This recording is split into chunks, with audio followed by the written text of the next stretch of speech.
clear. Your answer to Francesco was no.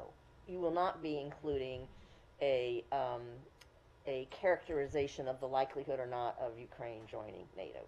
You said open doors and open doors and open door. And so I would say a couple things. One, an open door is an open door. Two, our response to the Russian Federation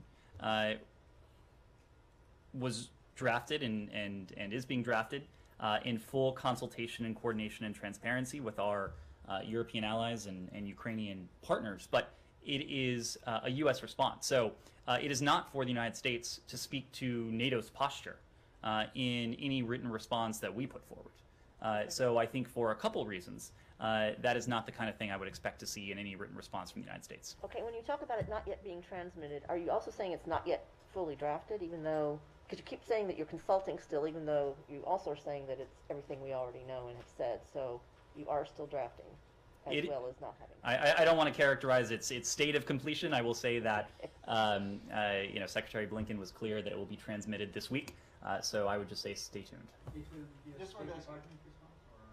It will be a U.S. government response.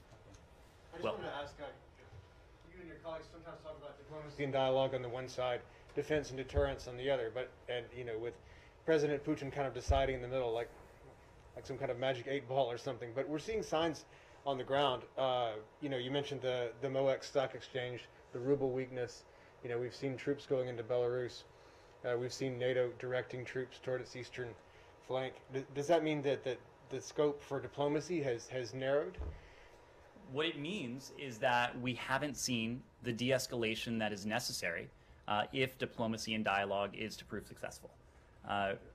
We've been very clear that, as we always are, that there is not a precondition for dialogue and diplomacy, but there is a precondition for that dialogue and diplomacy moving in the right direction and moving towards the end state that we hope to see, and that precondition is de-escalation. Is it moving in the right direction or the wrong direction? I mean, things rarely stand still in this world.